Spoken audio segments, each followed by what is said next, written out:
Hello നമസ്കാരം. വരാൻ പോകുന്ന ഒരു അടിപൊളി എപ്പിസോഡിൻ്റെ സ്റ്റോറി ആട്ടോ പറയാൻ പോകുന്നത്.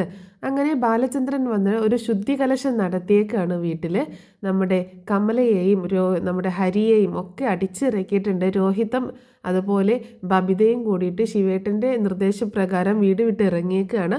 പോകുമ്പോൾ തന്നെ ബാലചന്ദ്രൻ അവരോട് പറയുന്നുണ്ട്, പോകുന്നത് കൊണ്ടൊന്നും കുഴപ്പമൊന്നുമില്ല, പക്ഷേ തല കുനിച്ചല്ലാതെ നിങ്ങൾക്ക് ഇങ്ങോട്ടേക്ക് കയറി വരാൻ പറ്റത്തില്ല എന്ന് പറയുന്നുണ്ട്. അതിനുശേഷം അലീന പറയുന്നുണ്ട്, അവരൊക്കെ പോയത് ഞാൻ കാരണമല്ലേ എന്ന് ചോദിക്കുമ്പോൾ, നീ കാരണമല്ല, അവർ പോയത് അവരുടെ സ്വന്തം ഇഷ്ടപ്രകാരമാണ്. അവരും അവിടുത്തെ കൊല്ലപ്പള്ളിയിലെ കൈപ്പുരുചി ഒന്ന് അറിയട്ടെ, കമലേട്ടത്തിയല്ലേ ആള്, അവർ എന്താണെങ്കിലും നല്ല രീതിയിലൊന്നും ട്രീറ്റ് ചെയ്യത്തില്ല എന്ന് പറയുന്നുണ്ട് കേട്ടോ. അങ്ങനെ കൊല്ലപ്പള്ളിയിലെ വീട്ടിൽ തിരിച്ചെത്തുന്ന ശിവേട്ടനും കമലയും ഹരിയും അതുപോലെ രോഹിത്തും ബബിതയൊക്കെ ഭയങ്കര ഫ്രസ്ട്രേറ്റഡ് ആയിട്ടാട്ടോ വരുന്നത്. ഭയങ്കര ദേഷ്യത്തിലാണ്. അപ്പോൾ ശിവേട്ടൻ്റെ അടുത്ത് കമല പറയുന്നുണ്ട്, എന്തൊരു അഹങ്കാരമാണ് അയാൾക്ക്, ആ ബാലചന്ദ്രൻ ഇത്രയൊക്കെ ചെയ്തു കൂട്ടുമെന്ന് ഒരിക്കലും കരുതിയില്ല എന്ന് പറയുമ്പോൾ, അയാൾ ഇവിടുത്തെ ഉപ്പും ചോറും തിന്ന് വളർന്നവനാണ്, ഇവിടുത്തെ എച്ചിൽ കഴിച്ച് വളർന്നവനാണ്. എന്നിട്ട് എൻ്റെ ഭാര്യയുടെ മക്കളുടെ നേരേക്ക് കൈ ഉയർത്തിക്കുന്നു, അതും ചൂലുകൊണ്ട് അടിച്ച് ഇറക്കിയിരിക്കുന്നു. ഇനി അയാളെ വെറുതെ വിടാൻ പറ്റത്തില്ല എന്നൊക്കെ ഇങ്ങനെ പറയാണ് ശിവേട്ടനും. അപ്പോൾ എന്താണെങ്കിലും ഇത് അമ്മയോട് പറഞ്ഞു കൊടുക്കണം. അമ്മ ബാലചന്ദ്രനെ പൊക്കി പിടിച്ചുകൊണ്ട് നടക്കുന്ന ആളായിരുന്നില്ലേ, അമ്മ ഇത് അറിയണം എന്ന് പറഞ്ഞിട്ട് അങ്ങനെ എല്ലാവരും കൂടെ മുത്തശ്ശിയുടെ റൂമിലേക്ക് പോവാണ്. മുത്തശ്ശിയുടെ റൂമിലേക്ക് ചെല്ലുന്ന സമയത്ത് അവിടെ രാജീവും ഉണ്ട് കേട്ടോ. അങ്ങനെ രാജീവും കൂടി ചോദിക്കുന്നുണ്ട്, എന്തായി ശിവേട്ടൻ പോയ കാര്യം എന്തായി എന്നൊക്കെ ചോദിക്കുമ്പോൾ, ആകെ അവർ വന്നത് കണ്ടിട്ട് തന്നെ എന്തോ പന്തികേട് തോന്നുകയാണ്. എന്ത് പറ്റി ശിവ, എന്താ കാര്യം എന്ന് അമ്മയും ചോദിക്കുന്നുണ്ട് കേട്ടോ, മുത്തശ്ശിയും ചോദിക്കുകയാണ്. ആ സമയത്ത് കമലയാണ് എല്ലാ കാര്യങ്ങളും പറയുന്നത്. എന്തുണ്ടാവാനാണ്, ബാലചന്ദ്രൻ അവളെയും കൊണ്ട് തിരിച്ച് കയറി വന്നു, എന്നിട്ട് ഞങ്ങളെ വീട്ടിൽ നിന്ന് അടിച്ചിറക്കി എന്ന് പറയാട്ടോ. അവളെയും കൊണ്ട് തിരിച്ച് കയറി വന്നു, അതിന് അവൾ എവിടെ പോയായിരുന്നു എന്ന് ചോദിക്കുകയാണ് മുത്തശ്ശി. അവളെ ഞങ്ങൾ വീട്ടിൽ നിന്ന് ഇറക്കി വിട്ടായിരുന്നു, ബാലചന്ദ്രൻ വീണ്ടും അവളെ വിളിച്ചുകൊണ്ട് വന്നു വീട്ടിലേക്ക് എന്ന് പറയാണ്. നിങ്ങൾ എന്തിനാണ് വീണ്ടും അലീനെ ഇറക്കി വിടാനായിട്ട് പോയത്, അവിടെ ഒരു കൂട്ടിന് എന്നും പറഞ്ഞല്ലേ പോയത്, നീ ഇവിടെ നിന്ന് പോയത് എന്ന് ചോദിക്കുകയാണ് മുത്തശ്ശി. അപ്പോൾ ശിവേട്ടൻ പറയുന്നുണ്ട്, ഞാനാണ് അമ്മ കമലയോട് അങ്ങനെ പറഞ്ഞത്, ബാലചന്ദ്രൻ ഇല്ലാത്ത സമയമാകുമ്പോൾ അലീനെ ഇറക്കി വിടാൻ പറ്റുമല്ലോ എന്ന് വിചാരിച്ച് നല്ല രീതിയിലാണ് ഞങ്ങൾ ഇറക്കി വിട്ടത്, അല്ലാതെ വേറെ പ്രശ്നങ്ങളൊന്നും ഉണ്ടാക്കിയില്ല. അവൾ പോവാൻ റെഡിയായിട്ട് അവൾ കാറിൽ കയറി പോവുകയും ചെയ്തു എന്ന് പറയാണ്. ബാലചന്ദ്രൻ വീണ്ടും അവളെ കൂട്ടിക്കൊണ്ടു വരികയാണ് ചെയ്തത് എന്ന് പറയാട്ടോ. അപ്പോൾ ഹരി പറയുന്നുണ്ട്, അയാളുണ്ടല്ലോ മുത്തശ്ശിയുടെ മകളുടെ ഭർത്താവ്, അയാളെ ഞാൻ ശരിയാക്കി കൊടുക്കുന്നുണ്ട്, വെറുതെ വിടാൻ ഉദ്ദേശിക്കുന്നില്ല. എന്നെ ചൂലുകൊണ്ട് അടിച്ചു, എൻ്റെ അമ്മയെ അടിച്ചു, എന്നെ ചവിട്ടി മറിച്ചിട്ടു എന്നൊക്കെ പറയണേ. നേരാണോ ഈ കേൾക്കുന്നത് എന്ന് ചോദിക്കുകയാണ് മുത്തശ്ശി. അതേ അമ്മേ, നേരാണ്. ശിവേട്ടനാണ് പറയുന്നത് കേട്ടോ, ബാലചന്ദ്രൻ കമലയെ ചൂലുകൊണ്ടാണ് അടിച്ചിറക്കിയത്. അതിനു മാത്രം നിങ്ങൾ അവിടെ പോയിട്ട് എന്താ ചെയ്തത്, ഒന്നും ചെയ്തില്ല അമ്മേ എന്ന് പറയാട്ടോ. വെറുതെ ഒന്നും ബാലചന്ദ്രനെ അങ്ങനെ ചൂലുകൊണ്ട് അടിച്ചിറക്കത്തില്ല, നിങ്ങൾ അലീനയോട് എന്തെങ്കിലും ക്രൂരത കാണിച്ചിട്ടുണ്ടാകും എന്ന് പറയാണ്.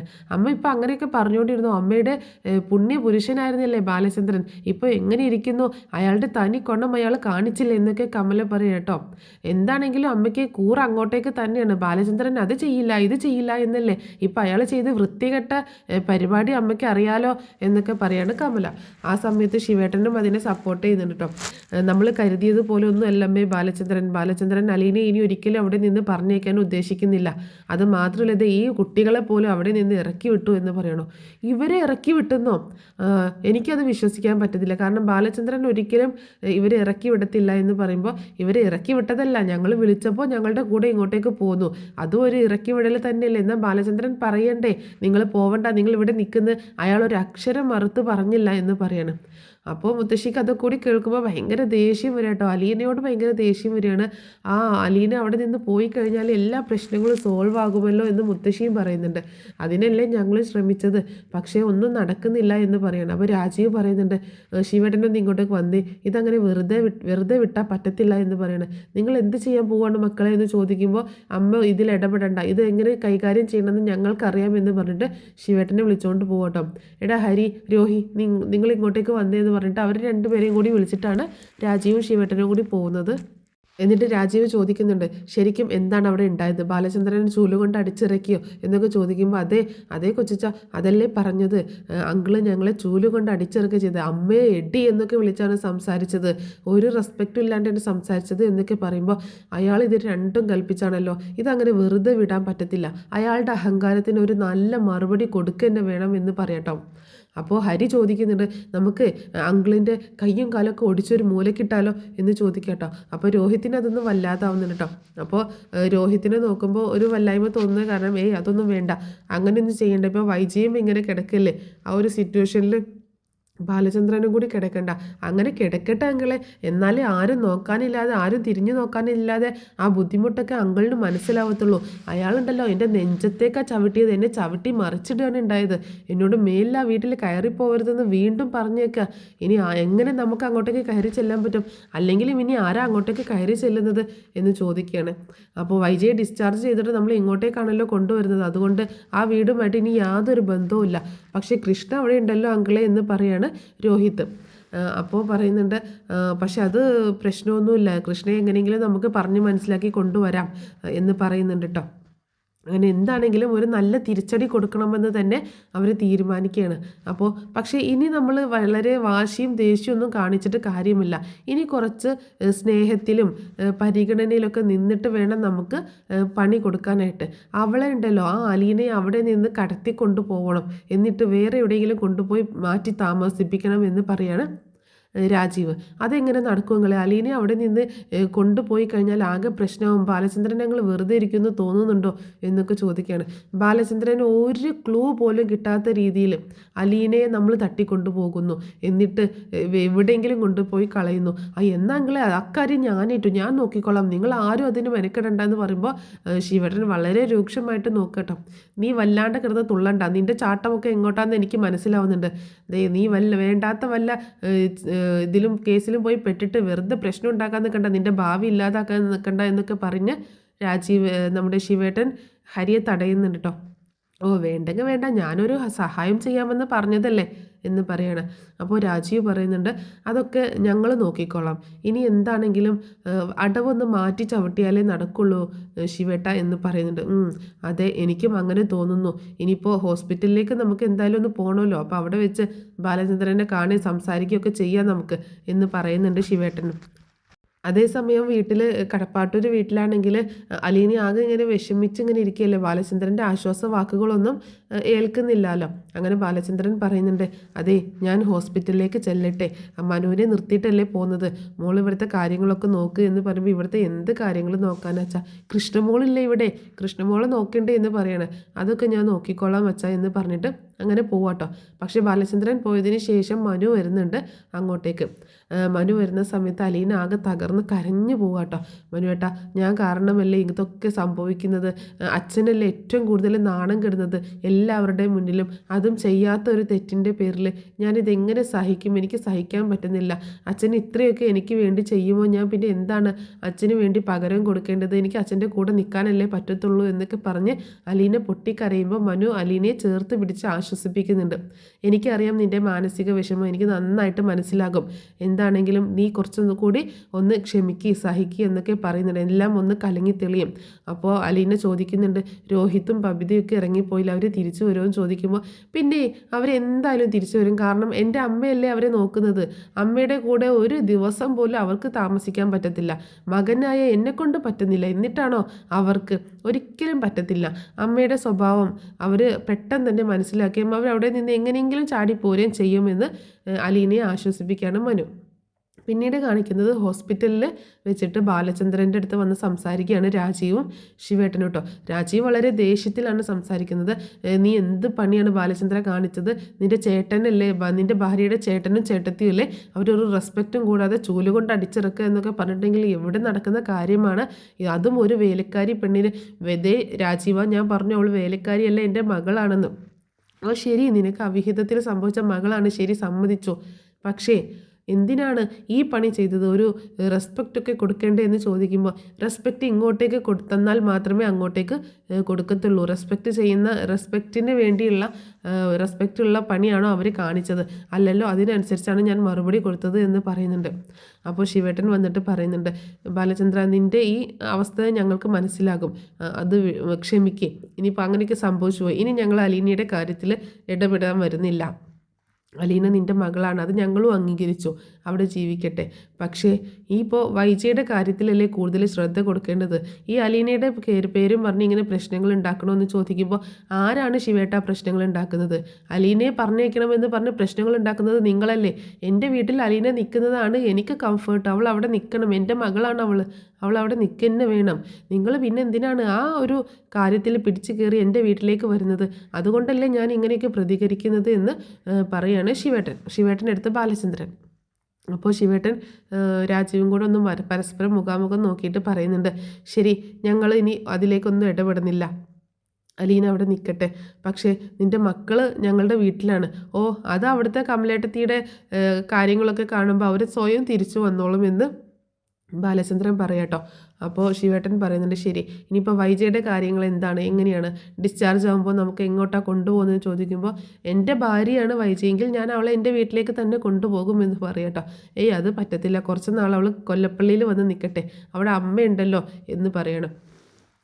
അമ്മയെക്കൊണ്ട് വൈജയെ നോക്കാൻ പറ്റുമെന്ന് ചോദിക്കുമ്പോൾ കമലയുണ്ടല്ലോ, കമല നോക്കിക്കോളും. ഓ, കമലേട്ടത്തി വല്ലാണ്ട് നോക്കും. നിങ്ങളുടെ അമ്മയെ നോക്കിയത് എങ്ങനെയാണെന്ന് എനിക്കറിയാം. അതുകൊണ്ട് ആ ഒരു പരിപാടി വേണ്ട. എൻ്റെ വീട്ടിലാണെങ്കിൽ ഞാൻ നോക്കും, അലീനയെ നോക്കും, സ്വന്തം അമ്മയെ പോലെ അവൾ നോക്കും എന്ന് പറയാട്ടോ. അത് ഞങ്ങൾക്കറിയാം. പക്ഷേ അലീന വൈജയെ നോക്കുന്നത് വൈജയ്ക്ക് ഇഷ്ടമാവില്ല. അതുകൊണ്ടാണ് ഞങ്ങൾ അങ്ങനെ പറഞ്ഞത് എന്ന് പറയണം. ഒരു കാര്യം ചെയ്യുക, എന്നാൽ അലീനയും കൊല്ലപ്പള്ളിയിലേക്ക് പറഞ്ഞേക്കെ. കുറച്ച് നാൾ കൊല്ലപ്പള്ളിയിൽ വൈജയെ നോക്കാനായിട്ട് അലീനയെ നിൽക്കട്ടെ. ഒന്ന് റെഡി ആകുന്ന സമയത്ത് അങ്ങോട്ടേക്ക് വന്നോളുമല്ലോ എന്ന് പറയണം. അതിൻ്റെയൊക്കെ ആവശ്യമുണ്ടോ ശിവേട്ട എന്ന് ചോദിക്കുമ്പോൾ അതിൻ്റെയൊക്കെ ആവശ്യമുണ്ട്. കുറച്ച് നാൾ അവിടെ നിൽക്കട്ടെ, അപ്പോൾ അമ്മയ്ക്കൊരു ആശ്വാസമാവുമല്ലോ എന്ന് പറയട്ടോ. എന്നാൽ നമുക്ക് അങ്ങനെ എന്താണെന്ന് വെച്ചാൽ ചെയ്യാം. അതൊക്കെ ആ സമയമാകുമ്പോഴല്ലേ, ഡിസ്ചാർജ് ആകുമ്പോഴല്ലേ ആലോചിക്കാം എന്നൊക്കെ ബാലചന്ദ്രനും പറയുന്നുണ്ട്. പക്ഷേ ഇവരുടെ ഉള്ളിലൊക്കെ എങ്ങനെ ബാലചന്ദ്രനോട് സപ്പോർട്ടായിട്ട് നിന്നിട്ട് അലീനെ എങ്ങനെയെങ്കിലും അവിടെ നിന്ന് കടത്തി കൊണ്ടുപോകണമെന്നുള്ള ഒറ്റ ലക്ഷ്യം മാത്രമേ ഉള്ളൂ കേട്ടോ. ഇപ്പോൾ ഹോസ്പിറ്റലിൽ ഇനിയിപ്പോൾ എല്ലാവരും കൂടി ഒന്നും നിൽക്കേണ്ടി വരില്ല. എന്തിനാ ഇപ്പോൾ വെറുതെ ഇങ്ങനെ നിൽക്കുന്നത്? ബാലചന്ദ്രൻ വേണേൽ വീട്ടിൽ പോക്കോ, ഞങ്ങളിവിടെ നിന്നോളാം എന്ന് രാജീവ് പറയുമ്പോൾ അത് വേണ്ട, ഞാനിവിടെ തന്നെ നിന്നോളാം, നിങ്ങൾക്ക് വേണമെങ്കിൽ വീട്ടിൽ പോവാം എന്ന് പറയാട്ടോ. അങ്ങനെ എന്നാൽ ഞങ്ങൾ വീട്ടിലേക്ക് പോകാൻ ഇപ്പോൾ തൽക്കാലം സഹായത്തിന് ഇങ്ങോട്ടേക്ക് ആരെങ്കിലും പറഞ്ഞയക്കണമെന്ന് ചോദിക്കുമ്പോൾ ആരും വേണ്ട, ഞങ്ങൾ തന്നെ നിന്നോളാം. എന്നപ്പോൾ അവിടെ വീട്ടിൽ അലീനയും കൃഷ്ണമോളും തന്നെയല്ലേ ഉള്ളൂ. അപ്പോൾ ഒരു കാര്യം ചെയ്യ്, അലീനയും കൃഷ്ണമോളും കൂടെ കൊല്ലപ്പള്ളിയിലേക്ക് വന്നോട്ടെ, അവിടെ നിൽക്കട്ടെ എന്ന് പറയുമ്പോൾ അത് വേണ്ട ശിവേട്ട, അവരവിടെ തന്നെ നിന്നോട്ടെ, അലീന നോക്കിക്കോളും, അലീനയ്ക്ക് അങ്ങനത്തെ പ്രശ്നങ്ങളൊന്നുമില്ല എന്ന് പറയണം. അല്ല, കൃഷ്ണ സ്കൂളിൽ പോയി കഴിഞ്ഞാലും പകൽ അലീന തനിച്ചല്ലേ എന്ന് പറയണം. അത് അലീനയോട് ഞാൻ ഇങ്ങോട്ടേക്ക് വരാൻ പറഞ്ഞിട്ടുണ്ട്, നാളെ രാവിലെ അവൾ ഇങ്ങോട്ടേക്ക് വരും എന്ന് പറയാട്ടോ. എന്നാൽ ശരി, അങ്ങനെ ആവട്ടെ എന്ന് പറയുന്നുണ്ട്. അങ്ങനെ അപ്പോൾ ഇവരുടെ മനസ്സിൽ മറ്റൊരു ലഡു പൊട്ടുകയാണ്. കാരണം അലീന വീട്ടിൽ നിന്ന് ഇറങ്ങും, എങ്ങോട്ട് പോകാൻ, ഇങ്ങനെ ഹോസ്പിറ്റലിലേക്ക് പോകാനായിട്ട് ഇറങ്ങും. അപ്പോൾ ആ സമയം എങ്ങനെയെങ്കിലും അലീനയെ കടത്തി കൊണ്ടു പോകണം എന്നുള്ള ഒറ്റ ലക്ഷ്യത്തോട് കൂടിയിട്ട് അവരിങ്ങനെ നിൽക്കുകയാണ്. അങ്ങനെ പിറ്റേ ദിവസം കൃഷ്ണ സ്കൂളിലേക്ക് പോകുന്നുണ്ട്. അലീന വീടൊക്കെ പൂട്ടിയിട്ട് ഹോസ്പിറ്റലിലേക്ക് പോകാനായിട്ട് ഇറങ്ങുകയാണ്. ഹോസ്പിറ്റലിലേക്ക് പോകാനായിട്ട് ഇറങ്ങിയിട്ട് അവിടെ ഒരു ഓട്ടോ കയറിയിട്ട് ഇങ്ങനെ പോവാട്ടോ. അങ്ങനെ ഒരു ഓട്ടോ കയറിയിട്ട് ഹോസ്പിറ്റലിലേക്ക് പോകേണ്ട വഴിയിൽ ഇറങ്ങുന്നുണ്ട്. അപ്പോൾ അവിടെ ഇറങ്ങുന്ന സമയത്താണ് അങ്ങനെ നമ്മുടെ രാജീവ് ഓട്ടോയിൽ ഇങ്ങനെ കാറിൽ വരുന്നത് കേട്ടോ. അപ്പോൾ രാജീവ് ചോദിക്കുന്നുണ്ട്, അലീന ഹോസ്പിറ്റലിലേക്കാണോ എന്ന് ചോദിക്കുമ്പോൾ അതെ എന്ന് പറയണേ. എന്നാൽ കയറിക്കോ, ഞാനും ഹോസ്പിറ്റലിലേക്കാണെന്ന് പറയാട്ടോ. അപ്പോൾ അലീന ഒന്ന് മടിച്ച് നിൽക്കുന്നുണ്ട്. അപ്പോൾ രാജീവ് പറയുന്നുണ്ട്, പേടിക്കൊന്നും വേണ്ട, ഞങ്ങൾ വഴക്കിനും ഒന്നിനും ഇല്ല. ഇനിയിപ്പോൾ എന്താണെങ്കിലും ബാലചന്ദ്രൻ നിന്നെ വിട്ട് കളയില്ല എന്ന് ഞങ്ങൾക്ക് മനസ്സിലായി. അതുകൊണ്ട് ഞങ്ങൾ ഇനി ആ ഒരു വിഷയത്തിലേക്ക് കടക്കുന്നില്ല. തൽക്കാലം ഇങ്ങനെ അങ്ങോട്ട് പോട്ടെ, പിന്നീട് എന്താണെന്ന് വേണ്ടത് ആലോചിച്ച് ചെയ്യാം. ഞങ്ങൾക്ക് വൈജയുടെ കാര്യങ്ങൾ മാത്രമേ ഞങ്ങൾക്ക് പരിഗണന കൊടുക്കാൻ പറ്റത്തുള്ളൂ. ഞങ്ങൾക്ക് ആകെ കൂടിയുള്ള ഒരു പെങ്ങളാണ്. അത് മാത്രമല്ല, അവൾക്ക് നിന്നെ ഇഷ്ടമല്ലെങ്കിൽ അവിടെ നിർത്താൻ ഞങ്ങൾക്കും താല്പര്യമില്ല. അത് ഇപ്പോഴും അങ്ങനെ തന്നെയാണ്. പക്ഷേ അല്ലാതെ പേഴ്സണലി നിന്നോട് ഞങ്ങൾക്ക് യാതൊരു വിരോധമൊന്നുമില്ല. നീ നല്ല കുട്ടിയാണെന്നറിയാം, ചീത്ത സ്വഭാവം ഇല്ലാത്തവളാണെന്നറിയാം. അതുപോലെ ആർക്കും ഒരു ദോഷവും ചെയ്തിട്ടില്ല. അത് മാത്രമല്ല, ഞങ്ങളുടെ അമ്മയെ പൊന്നു പോലെ നോക്കി ഈ ഒരു രീതിയിൽ നീയാണ് എത്തിച്ചതെന്നും അറിയാം. അതുകൊണ്ട് പേഴ്സണലി ഞങ്ങൾക്ക് നിന്നോട് ദേഷ്യമൊന്നുമില്ല. വൈജയ്ക്ക് ഇഷ്ടമില്ലാത്തത് കൊണ്ട് നിന്നെ ഇറക്കി വിടാനായിട്ട് ഓരോരോ കാര്യങ്ങൾ പറഞ്ഞു, അത്രയേ ഉള്ളൂ. അതിൽ നീ ഒന്നും മനസ്സിൽ വെക്കണ്ട എന്നൊക്കെ പറയുന്നുണ്ട് കേട്ടോ. ഇല്ല അങ്കിൾ എന്നാണ് അലീന പറയുന്നത്. അപ്പോൾ അങ്കിൾ എന്ന് വിളിച്ചപ്പോൾ രാജീവിന് അത് ഇഷ്ടപ്പെടുന്നില്ല കേട്ടോ. അപ്പോൾ ശരി, എന്നാൽ നീ കയറിക്കോ, ഞാനും ഹോസ്പിറ്റലിലേക്കാണ് എന്ന് പറയുമ്പോൾ അലീന വീണ്ടും മടിച്ച് നിൽക്കുമ്പോൾ ഡോറ് തുറന്നു കൊടുക്കുക കേട്ടോ. വന്നിട്ട് രാജീവ് അങ്ങനെ അലീന കാറിലേക്ക് കയറുന്നുണ്ട്. അങ്ങനെ രാജീവ് കാർ എടുത്തുകൊണ്ട് പോകുമ്പോൾ വീണ്ടും സംസാരിക്കുന്നുണ്ട്. ഞങ്ങളോട് ദേഷ്യമൊന്നും തോന്നരുത്, ഞങ്ങളുടെ പെങ്ങളുടെ ജീവിതം നന്നായി പോകാൻ വേണ്ടിയിട്ടാണ് നിന്നോട് ഓരോ കാര്യങ്ങൾ ചെയ്തത്. അതുകൊണ്ട് അത് ആ ഒരു രീതിയിൽ എടുത്താൽ മതി, അല്ലാതെ നിന്നെ ഉപദ്രവിക്കണമെന്നോ നിന്നെ ഇല്ലാതാക്കണമെന്നോ ഞങ്ങൾക്ക് യാതൊരു ഉദ്ദേശവും ഇല്ല എന്നൊക്കെ പറയാം കേട്ടോ. അങ്ങനെ വണ്ടി ഇങ്ങനെ മൂവ് ചെയ്തുകൊണ്ടിരിക്കുകയാണ്. അപ്പോൾ അലീനക്ക് മനസ്സിലാവുകയാണ് വഴി മാറി എന്നുള്ളത്. അപ്പോൾ അലീന ചോദിക്കുന്നത്, ഇത് എങ്ങോട്ടാണ് പോകുന്നത്? ഹോസ്പിറ്റലിലേക്കല്ലേ? ഇത് വഴിയല്ലല്ലോ ഹോസ്പിറ്റലിലേക്ക് പോകുക എന്ന് ചോദിക്കുമ്പോൾ, ഇത് വഴിയല്ല, പക്ഷേ ഇത് വഴി ഒരു ചെറിയ റോഡുണ്ട്, ഒരു കുറുക്ക് വഴിയുണ്ട്, അതിലൂടെയാണ് പോകുന്നത് എന്ന് രാജീവ് പറയാട്ടോ. അപ്പോൾ അലീന അത് വിശ്വസിക്കുന്നുണ്ട്. എന്നാലും അലീനയ്ക്ക് ഉള്ളിലൊരു പേടി തോന്നുകയാണ്. അങ്ങനെ കുറച്ചുകൂടെ മുന്നോട്ട് പോയ സമയത്ത് അവിടെ നിന്ന് ഹരിയും രോഹിത്തും കൂടെ കാറിൽ കയറുക കേട്ടോ. അവിടെ വഴിയിൽ നിർത്തിയിട്ട് അപ്പോൾ അലീനയ്ക്ക് മനസ്സിലാവണം ഇതിലെന്തോ അപകടമുണ്ട് എന്ന് മനസ്സിലാവാണ്. നിങ്ങൾ എന്നെ എങ്ങോട്ടേക്കാണ് കൊണ്ടുപോകുന്നത്? വണ്ടി നിർത്തിയ ഡോറ് തുറന്ന് ഞാനിപ്പോൾ ഇവിടെ ഇറങ്ങും എന്നൊക്കെ പറയുമ്പോൾ, നീ ഒന്ന് അടങ്ങിയിരിക്കുക അവിടെ, ഞങ്ങളുടെ പെങ്ങളുടെ ജീവിതത്തിൽ നിന്ന് നിന്നെ ഒഴിവാക്കാൻ ഇതല്ലാതെ ഇനി വേറൊരു വഴിയുമില്ല എന്ന് പറഞ്ഞിട്ട് കാറ് ഭയങ്കര സ്പീഡിൽ ഓടിക്കൊണ്ടിരിക്കുകയാണ്. ഹരിയും രോഹിത്തും കൂടി അലീനയുടെ കൈ പുറകിലേക്ക് പിടിച്ചു വെക്കുകയും വായ പൊത്തിപ്പിടിക്കുകയും ചെയ്യുന്നുണ്ട്, അവൾ ഒച്ച ഉണ്ടാക്കാതിരിക്കാനായിട്ട്. അപ്പോൾ അലീനയ്ക്ക് മനസ്സിലാവാണ് താൻ ഇതൊരു ട്രാപ്പിലാണ് പെട്ടത് എന്നുള്ളത് മനസ്സിലാവുകയാണ്. അങ്ങനെ അവരെല്ലാവരും കൂടിയിട്ട് അലീനയെ കാറിൽ ഒരു ആൾ താമസമില്ലാത്തൊരു സ്ഥലത്ത് കൊണ്ടുപോകും കേട്ടോ. അപ്പോൾ അവിടെ നിൽക്കുമ്പോൾ, അവിടെ എത്തുന്ന സമയത്ത് അതിലേക്ക് ഒരു വീടാണ്, ഒരു ആൾതാമസമില്ലാത്തൊരു വീടാണ്, ആ വീട്ടിലേക്ക് കൂട്ടിക്കൊണ്ടു പോവാണ്. അപ്പോൾ ഹരി പറയുന്നുണ്ട്, എന്നാലേ ഞാനിവിടെ നിന്നോളാം, നിങ്ങൾ പൊക്കോ, ഇനിയിപ്പോൾ നിങ്ങളിവിടെ കാണാതായ സംശയം തോന്നിയാലോ എന്ന് ചോദിക്കുമ്പോൾ രോഹിത് ഇങ്ങനെ സൂക്ഷിച്ച് നോക്കുകയാണ് ഹരി. അപ്പോൾ ഹരി തല താഴ്ത്തുന്നുണ്ട് കേട്ടോ. അതൊന്നും വേണ്ട, നിങ്ങൾ രണ്ടുപേരും പൊക്കോ, ഞാനിവിടെ നിന്നോളാം, യാതൊരു കുഴപ്പമില്ല എന്ന് പറയണം. അപ്പോൾ അലീനയുടെ കയ്യിൽ ഫോണും ബാഗും ഒക്കെ ഉണ്ട്, അതൊക്കെ പിടിച്ച് വാങ്ങി വെച്ചിട്ടുണ്ട് കേട്ടോ ഇവർ. അപ്പോൾ അതൊന്നും കൊടുക്കുന്നില്ല, രാജീവിൻ്റെ കയ്യിലാണ്. അപ്പോൾ രാജീവിനോട് പ്രത്യേകം രോഹിത് പറയുന്നുണ്ട് അവളുടെ ഫോൺ അതിലുണ്ട്, അങ്കിൾ അതൊന്ന് സൂക്ഷിച്ചേക്കണം എന്ന് പറയണം. അങ്ങനെ ഹരി വീണ്ടും പറയുന്നുണ്ട്, അങ്കിൾ വേണമെങ്കിൽ പൊക്കോ, ഞാനിവിടെ നിന്നോളാം, കാവലിൽ നിന്നോളാം, ഇവിടെ നിന്ന് രക്ഷപ്പെട്ട് പോവാതിരിക്കാൻ ഞാൻ നോക്കിക്കോളാം എന്ന് പറയുമ്പോൾ, അത് വേണ്ട, നീ പൊക്കോ എന്ന് പറഞ്ഞിട്ട് ഹരിയും രോഹിത്തിനെയും പറഞ്ഞയക്കുകയാണ്. അതേസമയം ഹോസ്പിറ്റലിൽ അലീനയെ കാണാഞ്ഞിട്ട് ബാലചന്ദ്രൻ ഇങ്ങനെ ആകാംക്ഷയോട് കൂടിയിട്ട് നോക്കിയിരിക്കുക കേട്ടോ. അലീന എന്താ വരാത്തതെന്ന് ഓർത്ത് ഇങ്ങനെ നോക്കിയിരിക്കുകയാണ്, അലീനയെ കാണുന്നില്ല. അപ്പോൾ ഫോണിലേക്ക് വിളിക്കുമ്പോൾ റിങ് ചെയ്യുന്നുണ്ട്, എടുക്കുന്നില്ല. ഒരു തവണ വിളിച്ചപ്പോൾ ബസ് സ്റ്റോപ്പിലാണ്, ഇപ്പോൾ വരും എന്ന് പറഞ്ഞിരുന്നു. പക്ഷേ പിന്നീട് ഒരു വിവരം ഇല്ലാത്തത് കാരണം ബാലചന്ദ്രന് വല്ലാത്ത ടെൻഷൻ വരികയാണ്. ബാലചന്ദ്രൻ വേഗം മനുവിനെ വിളിക്കുന്നുണ്ട്. മനുവിനെ വിളിച്ചിട്ട് പറയുന്നുണ്ട്, അലീന ഹോസ്പിറ്റലിലേക്ക് വരാമെന്ന് പറഞ്ഞിട്ട് ഒരുപാട് നേരം ഇതുവരെ വന്നില്ല എന്ന് പറയുമ്പോൾ, എന്തെങ്കിലും ബ്ലോക്കിലെങ്ങാനും പെട്ടതായിരിക്കുമെങ്കിൽ ഓട്ടോയോ അങ്ങനെ എന്തെങ്കിലും വിളിച്ചല്ലേ വരുന്നത്, അതൊന്നുമല്ല, കുറേ നേരം ഞാൻ വിളിച്ചപ്പോൾ ഇവിടെ ഹോസ്പിറ്റലിൻ്റെ അടുത്ത് എത്തിയെന്ന് എന്നോട് പറഞ്ഞതാണ് എന്ന് പറയാട്ടോ. ഞാനൊന്ന് അന്വേഷിക്കട്ടെ, വീട്ടിലൊന്ന് പോയി നോക്കട്ടെ എന്നൊക്കെ പറയുന്നുണ്ട്. അങ്ങനെ വീട്ടിൽ പോയപ്പോൾ വീട് പൂട്ടി കിടക്കുകയാണ്. അങ്ങനെ മനു വന്നിട്ട് ബസ് സ്റ്റോപ്പിലും ഒക്കെ നോക്കുന്നുണ്ട് കേട്ടോ. അപ്പോൾ അവിടെയൊന്നും കാണുന്നില്ല. ആ സമയത്താണ് മനു കാണുന്നത് രോഹിത്തും ഹരിയും കൂടിയിട്ട് അവിടെ വന്ന് ഇറങ്ങിയിട്ട് ബൈക്ക് എടുത്തുകൊണ്ട് പോണത് കാണുക കേട്ടോ. രോഹിത്തിൻ്റെ അവരുടെ പുറകെ മനു വെച്ച് പിടിക്കുന്നുണ്ട്. അപ്പോൾ ഇവരാണെങ്കിൽ നമ്മുടെ രാജീവ് അവിടെ ഉണ്ടല്ലോ, രാജീവാണ് അലീനയ്ക്ക് കാവൽ നിൽക്കുന്നത്. അപ്പോൾ രാജീവിൻ്റെ അടുത്ത് നിന്ന് പോകുന്നതാണ് ഹരിയും രോഹിത്. അപ്പോൾ ഇവരോട് പറഞ്ഞിട്ടുണ്ടായിരുന്നു, തൽക്കാലം നിങ്ങൾ പൊക്കോ, എന്നിട്ട് ഒന്ന് ഭക്ഷണം വാങ്ങിച്ചിട്ട് ഉച്ചയാകുമ്പോൾ വന്നാൽ മതി, ഞങ്ങൾക്ക് 2 പേർക്കുള്ള ഭക്ഷണം വാങ്ങിച്ചിട്ട് എന്ന് പറഞ്ഞിട്ടുണ്ടായിരുന്നു. അങ്ങനെയാണ് പോകുന്നത്. പക്ഷെ ആ സമയത്ത് മനുവിന് അങ്ങനെ പ്രത്യേകിച്ചൊന്നും തോന്നുന്നില്ല കേട്ടോ. അങ്ങനെ മനു ആണെങ്കിൽ അലീനെ അന്വേഷിച്ചുകൊണ്ട് നടക്കുകയാണ്. അപ്പോൾ കാണാഞ്ഞിട്ട് ബാലചന്ദ്രനെ വിളിച്ച് പറയുകയും ചെയ്യുന്നുണ്ട്. അപ്പോൾ ബാലചന്ദ്രൻ ആകെ ടെൻഷനാവുകയാണ്. അലീന ഇങ്ങോട്ടേക്ക് പോയി, ഒരു അറിവും ഇല്ലല്ലോ എന്നൊക്കെ പറഞ്ഞ് ആകെ ടെൻഷനാവുകയാണ്. വീട്ടിൽ വന്ന് ആരും കൂട്ടിക്കൊണ്ട് പോയിട്ടില്ല, അവൾ വീട്ടിൽ നിന്ന് ഹോസ്പിറ്റലിലേക്ക് ഇറങ്ങിയതാണ്. ഇനി കൃഷ്ണ വരുമ്പോൾ എന്തായിരിക്കും അവസ്ഥ, വീട്ടിൽ ആരും ഇല്ലല്ലോ എന്ന് ചോദിക്കുകയാണ് ബാലചന്ദ്രൻ. അപ്പോൾ മനു പറയുന്നുണ്ട്, അങ്കിൾ പേടിക്കേണ്ട, കൃഷ്ണയുടെ കാര്യം ഞാൻ നോക്കിക്കോളാം, ഞാൻ അവളെയും കൂട്ടിയിട്ട് ഹോസ്പിറ്റലിലേക്ക് വന്നേക്കാം എന്ന് പറയുന്നുണ്ട്. അങ്ങനെ വൈകുന്നേരം വരെ അന്വേഷിച്ചിട്ട് അലീനയുടെ യാതൊരു വിവരം കിട്ടുന്നില്ല കേട്ടോ.